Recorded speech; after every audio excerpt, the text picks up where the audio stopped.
off, and then maybe try it again.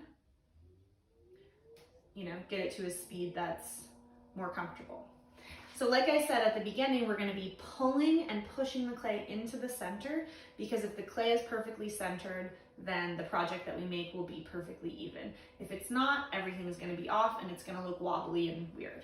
Okay, so what you're gonna do first, water on both of your hands. You also always want to be completely centered over it. So I have my elbows resting on my thighs, and I have control over the clay when I'm touching it. I'm not out here wobbling, right? I'm stabilized. Okay, and I'm gonna take my hands and I'm just gonna squeeze and lift up with the clay. So I'm squeezing that clay into the center, and this is called coning up, and it creates like this little cone, okay? More water. Okay, now my left hand is my wall. This is gonna hold the clay into the center, and then I'm going to press the clay down into the center. This is gonna require some muscle, right? So you're gonna feel this in like your tricep. I like to do a fist, you can do a karate chop, you can do a whole palm. It's whatever works best for you to press that clay into the center, okay? And this is where your rig tool is gonna come in, or your plastic card, and you're just gonna kind of scrape some of that remainder clay, or kind of hold the flat edge of your card up against the clay so that it can kind of smooth out. Okay, and you're gonna repeat this a few times just to ensure that the clay is perfectly into the center. So again, water on my hands, I'm putting both hands on the outside, and I'm squeezing this clay while lifting up simultaneously and all the way through, okay? Notice I'm not going super fast. I'm also not doing a bunch of different movements. It's one solid movement up and through, okay? Then a little bit more water. Left hand is keeping the clay there. Right hand is pressing the clay down, okay? And forcing it to stay into the center. This is one of the most challenging aspects of throwing. If you are frustrated at the beginning, it is okay. The only reason why I'm making it look easy is just because I've had more time to practice, okay? So another thing that you might notice is you might feel, like I can feel right now an air bubble in my clay that I might have created. So to check if it's centered, first of all, you should be able to look at it. If it looks like it's, you know, equal and even, then it probably is. If it looks like it's like maybe chasing a tail or something is off, then it probably is. Okay, you're gonna take your needle tool, you're gonna hold it, and you're gonna put it on your piece, and you're gonna see if it creates a circle. If it creates a circle, then it is centered. If it creates a spiral, then you need to continue coning up and coning down until it is more centered. So the next step we're gonna do is called opening up. So I have my left hand as my wall. I'm gonna hook my thumbs, okay, so that my hands are one collective unit. And I'm just gonna take my index finger and I'm gonna go into that center circle of clay and out. I'm not gonna go all the way through the piece because then there's gonna be a hole in the bottom. I'm gonna go 3/4 of the way down. And then I'm gonna pull my finger just out of that hole that I created, okay? And this is just to give myself kind of like a guideline. So straight into that hole that I've created and straight out, okay?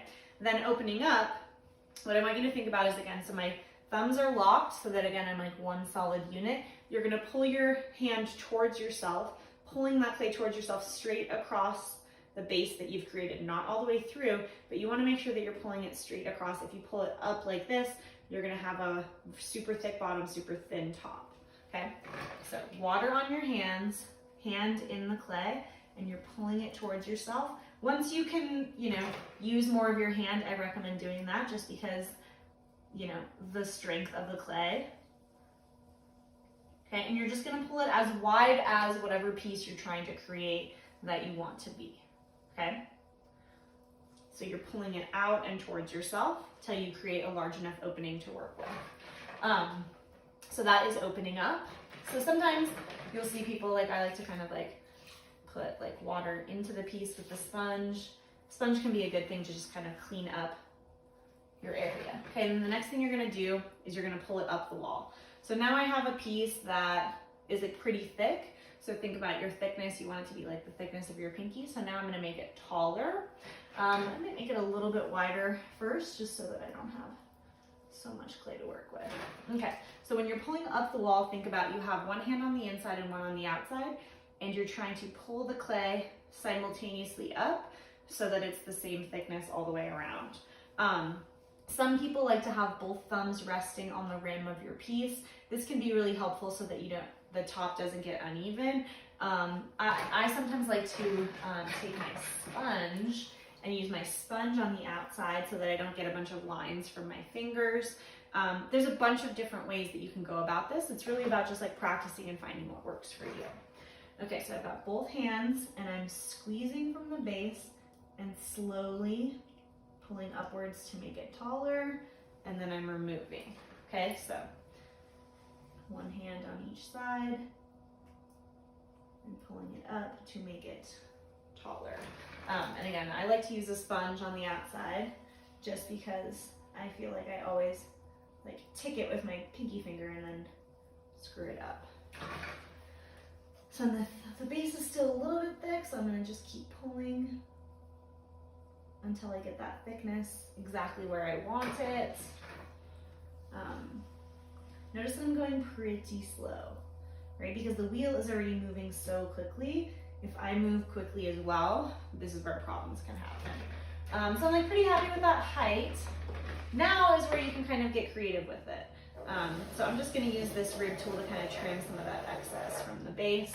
So now let's think about like, okay, what am I making? Like, do I wanna make a cup? Do I wanna make a bowl? I probably could make it a little bit taller. Again, it could be thinner throughout, so that's something to play around with. If I wanted to make it a cup, you know, it's probably good. I could cut it off and put a handle on it.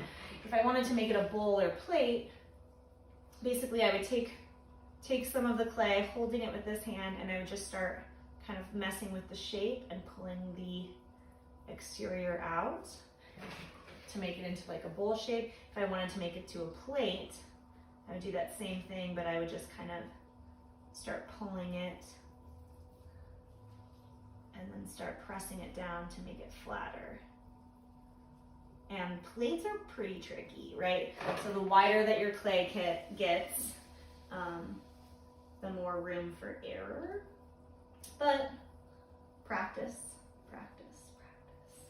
Okay, so I'm kind of just flattening out. Scraped it with my ring there.